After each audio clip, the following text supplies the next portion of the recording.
Who is Jesus Christ? The identity of Christ revealed in the Transfiguration. Let me ask you guys a question. Let's say you get a phone call and you have no idea whose number that is. And the person on the other line starts talking. What's the number one question you ask? Or let's take another example. Let's say you're at a big event and someone comes up to you and starts talking, and the two of you begin to converse for a while. What's the number one question you ask? Who are you? Who is this? Probably that's the question, because we want to know who we're talking to, who we're dealing with. It's pretty natural that we ask that question, because in order for us to create a relationship or an association, we need to know who we're dealing with. Who is this person? Now, let me ask you a question. Can you build a relationship? Can you create an association with someone you have no idea who it is? The answer is you don't. You can't create that association.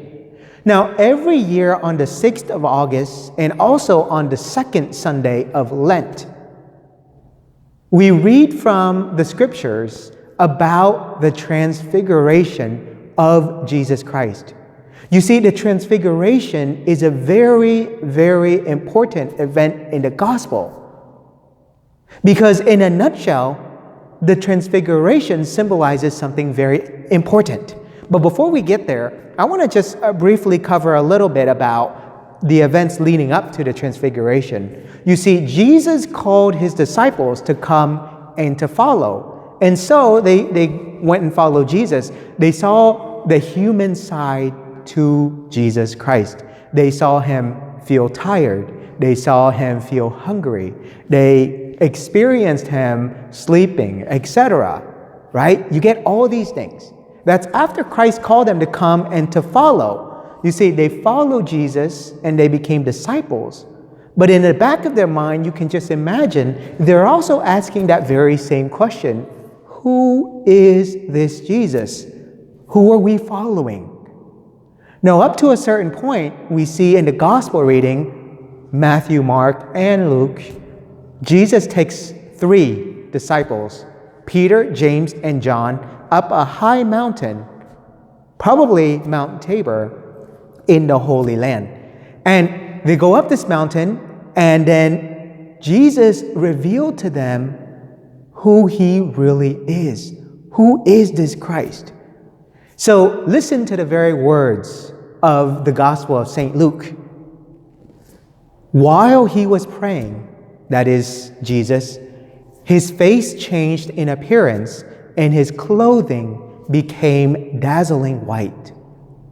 And as we continue reading, Luke adds the following details. Peter and his companions had been overcome by sleep, but becoming fully awake, they saw his glory. From the cloud came a voice that said, "This is my chosen son. Listen to him."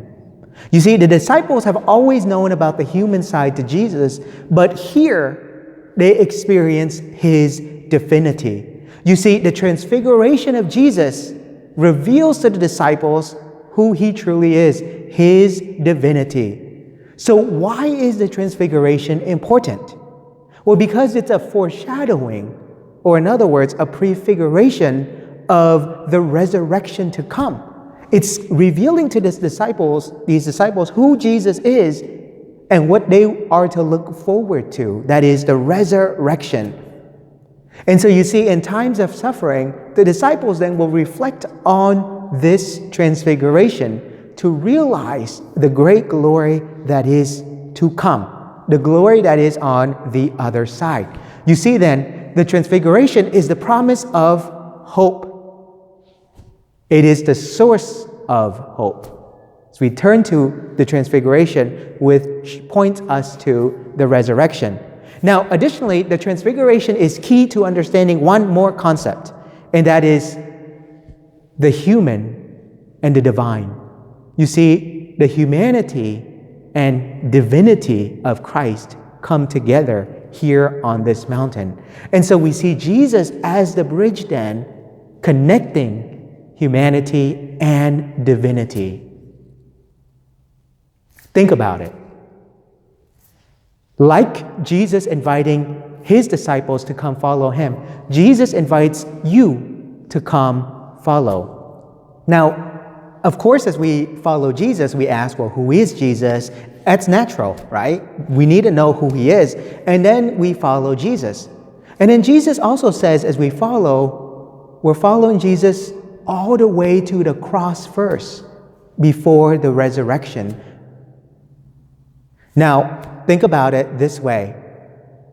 If you want to follow Jesus, you need to know who he is. Think about the time when you follow someone. Someone says, well, follow me. And you're following this person. Next thing you know, you're distracted. You're looking in this direction. You're looking in that direction. And eventually, you look around and you're like, whoa, where is this person? Where'd he go? Right? You're distracted. Or imagine another scenario where, let's say, for example, you and a friend decide to go to a certain place. And you're both driving, and your friend says, follow me. Imagine if you're following your friend and you get distracted, and you're looking around, and you're looking around, and you're looking at different places. Next thing you know, you ask, well, where is this guy? And you're lost. Right? So following Jesus means that you keep your focus on him and you learn more about who Christ is. As well, there are lots of distractions, just like in following a person, in this journey of life. Next thing you know, you're following Jesus, and then you look around, oh, this looks enticing, oh, this looks nice, and next thing you know, you're lost, right? That can be very problematic. So be careful. As you journey with Jesus, then, I invite you to learn more about Christ. It's only in deepening in your knowledge of Jesus Christ that you end up following him more closely and more deeply. And a resource, one of many, is going to the website studymyfaith.com. You can find lots of resources and information where you can learn more about your faith. It all begins with learning your faith. May the transfiguration of Christ then be the source of hope, especially in moments in our lives when we're facing trials and difficulties. And I want to leave you with one last thought. Just like the 3 disciples who met Christ on this mount, right, who saw him transform in his divinity, every week, and for some of you, daily, you see Christ transform in the sacrament of the Holy Eucharist. Whenever you go to the Mass, you see Christ present, truly present, on the altar. And when you receive him into your body, into your life, he is truly present in your life. Keep your focus then always on Christ.